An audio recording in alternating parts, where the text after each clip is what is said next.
dear SAP colleagues and SAP friends.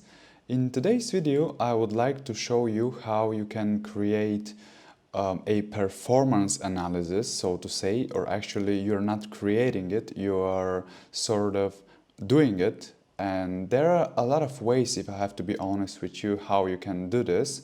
But the first way that I want to show you, which is actually the most useful way for me, it is with a transaction which is with the transaction ST05, and let's see how it is working.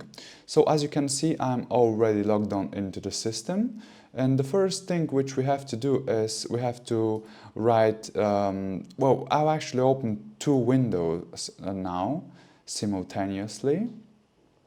For the first window I'll open SE38 because we want to start a program which we analyze, and with the second window we open ST05, right?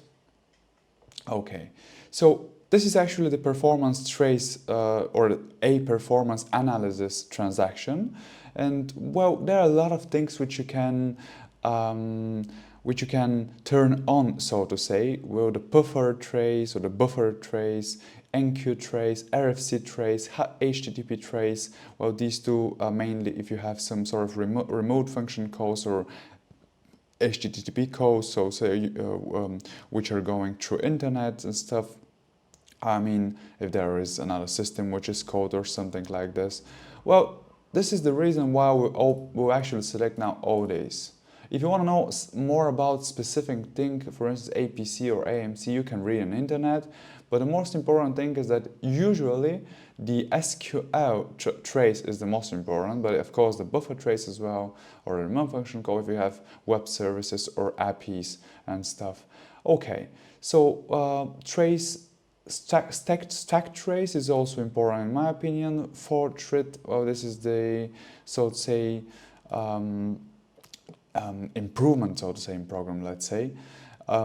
Yeah, well, actually this is it. And well, if you have, we have actually turned all these things now, right? And the thing which we'll do is to turn on the trace now. Turn on. It has been, all these traces has been turned on, and now we go to the program which we want to execute, and this would be now a program which we've created here in the channel, and I think it was that test example, but for this reason we will first see the program. No, it wasn't. This is not the program that we created. This is it. Z-test ALV grid save. Well, basically this is a program. There is a video in the channel which is roughly 15 minutes long, in which I developed this program, and in this program you can actually see how you can program a ALV grid on a database table. I mean, database table is selected. The ALV grid can so to say visualize the specific columns from this table, and then what else you can do is you can type, so to say, changes. You can modify this table and then save the ALV grid, and the changes will go on the database layer. It's something pretty amazing, I think, and quite nice. Okay, so we would now execute the program. Well, PA test is okay, but let's just execute the program.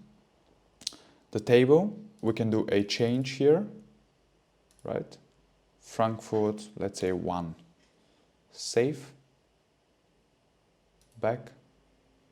We go to the trace thing, and there is the next button, trace turn off, ausschalten, in German. Hope it's not a big deal, because I'm actually translating all the fields and stuff. All traces are turned off. What we do now, show trace, this button.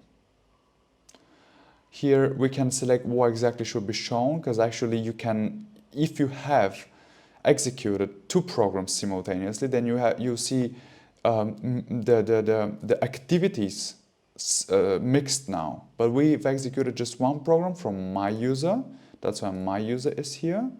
and here is the time in which this has happened, and actually here is usually default, by default is coming the time when you have started a trace and when you have stopped the trace.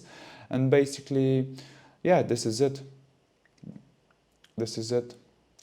This is important because usually there are a lot of rows which we can see. Yeah, just execute. And this is it now, guys. Since we started the trace, there have happened a lot of things. Yeah. What is blue is buffer or puffer. It has been cached, so to say. And it has not cost a time. What we can do now is we can actually, here is the time, so to say, which this activity took, and we can sort this descending because we want to see the highest value here on top. And this is actually the most important thing for us now. These are all standard things for the GUI, as we can see.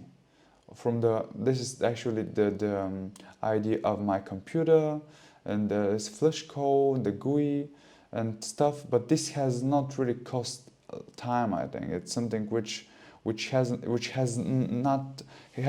do something with the performance of the report. However, all these yellow stuff, they are the most important. As we can see, 31,000 microseconds, which is roughly like 3.1 seconds. It was the cost, so to say, of the select on the SP fly table, which is the table which we use in the ALV grid, and with the specific selection parameters that we provided to the program.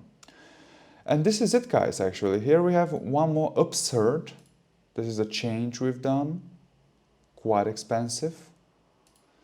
We also have here a connection. We have here select from ST05 trace. This is basically something which has to do the trace. It has nothing to do with the program itself. And we have some more things, selects, which we have to do with the upsert here. Well, this is the upsert. We have then select on SPFly, dimp load. This is actually uploading to the dynamic programming here, to the windows that we have there. One more insert, db tab lock. Well, basically we are using in this report quite a lot of stuff, because the ALV grid is not really the easiest task which you can do in abap. And this is the reason why we do see the program name here so many times. But however, if you want to optimize the program now, you can go and, because I've been doing this a lot of times, and basically what you can do is, what the options that we have is, we go in the report and we start analyzing the selects. Maybe they can be made, where they can be optimized, well, select less data, or basically there are other options as well. For instance, you use different functions, or you remove parts of the program, or the last, and for me the most important thing, if you understand in-memory computing, and this would be the next video which I'll make on this topic, the in-memory computing things.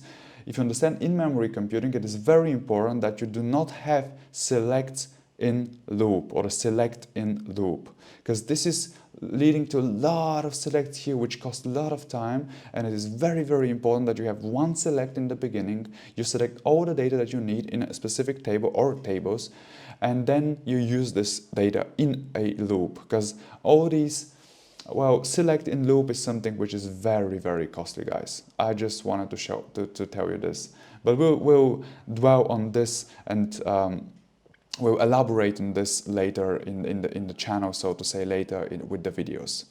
So this was all for me, guys. Thank you for your attention. I hope this was helpful for you. Hope you can use this analysis in your programs. If you have some questions, do not hesitate to ask me. Wish you a pleasant day and stay healthy, guys. Stay tuned as well. Bye bye.